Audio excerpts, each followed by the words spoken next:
A quiet revolution may be unfolding in Britain, one that could change the way citizens prove their identity, travel, work, and even live their daily lives. Please subscribe to my channel for more political updates and real-time news from across Britain. Your support helps us bring you the facts the mainstream media often avoids. Prime Minister Keir Starmer's Digital ID proposal has ignited one of the most heated debates in the country.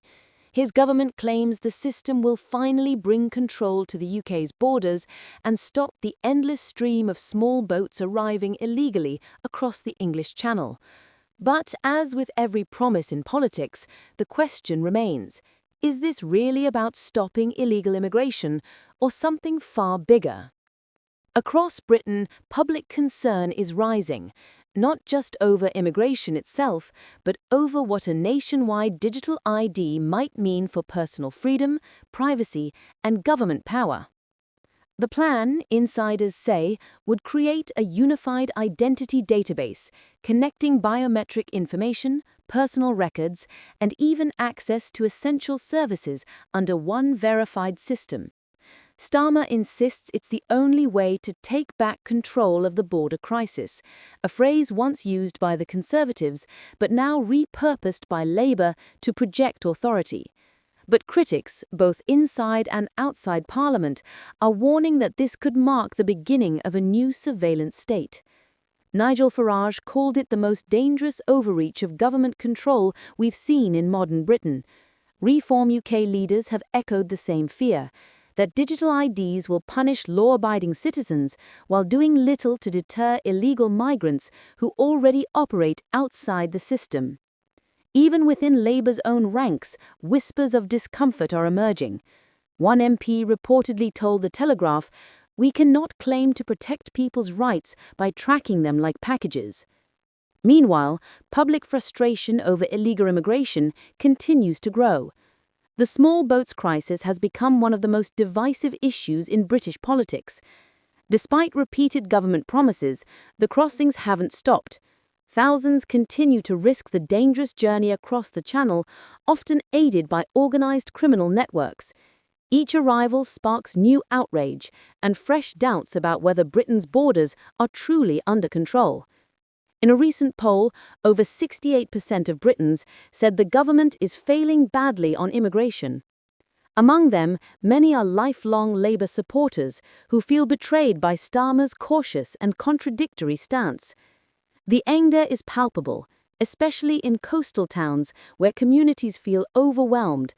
Locals describe the situation as unsustainable, with pressure mounting on housing, healthcare, and public safety. Against this backdrop, Starmer's digital ID plan is being sold as a solution. Supporters argue it will bring transparency and accountability, making it harder for illegal migrants to work, rent homes, or access services without detection. They say it's a modern tool for a modern problem. But critics point out that Britain has tried similar schemes before and failed. In 2010, a proposed national ID card system collapsed after public backlash and privacy concerns. Many fear this new version is simply the same concept repackaged with modern technology and AI. Civil liberty groups like Big Brother Watch warn that digital IDs could quickly expand beyond immigration control, eventually being required to open bank accounts, use healthcare, or even travel domestically. One activist called it a social credit system in slow motion, the kind of policy you'd expect from China, not Britain. Public outrage is spreading online. Videos of nationwide protests from Manchester to London show thousands waving British flags and chanting, "Hands off our freedom." Placards read, "We said no to lockdown IDs, we'll say no again." Some protesters argue the government's obsession with digital control shows how disconnected Westminster has become from ordinary people. Others are demanding a full public referendum before any form of digital identity becomes law. In response, Labour officials insist the fears are exaggerated, claiming the system will streamline administration and ensure fairness in public services. But critics aren't convinced.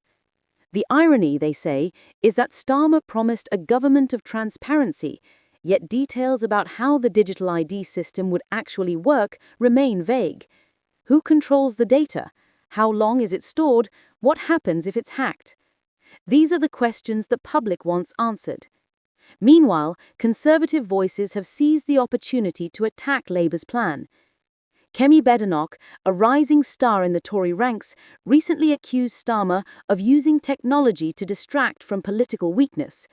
In a fiery Commons exchange, she said, "Britain doesn't need digital chains, it needs real border enforcement." Her comments triggered thunderous applause from the Conservative benches, and even some murmurs of agreement from Labour MPs. But Starmer stood firm, insisting that modern problems demand modern solutions.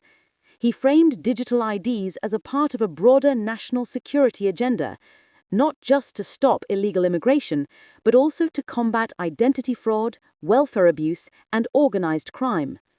Still, that hasn't stopped the growing perception that Britain is inching towards a system of digital dependency, where freedom becomes conditional upon compliance. Behind the scenes, tech industry insiders say the infrastructure for a digital ID system is already being quietly developed. Reports suggest government contracts have been awarded to private companies specializing in biometric verification and AI-based identity management. These partnerships, according to experts, could put immense amounts of personal data in the hands of third parties, both domestic and international.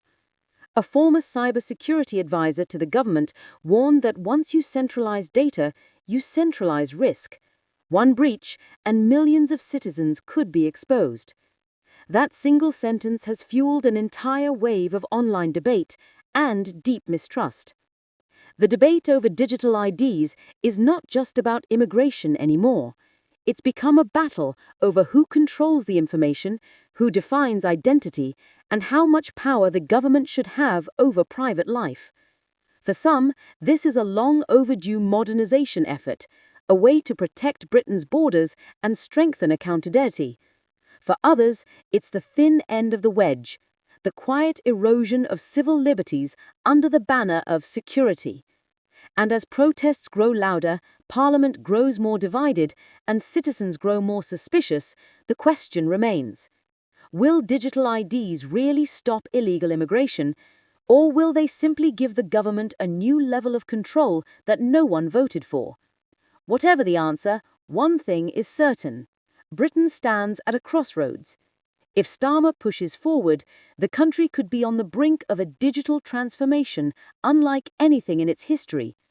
But if public resistance continues to mount, this could become one of the defining political battles of our time, the fight between national control and personal freedom. We'll be tracking every update, every parliamentary debate, and every public reaction as this story unfolds.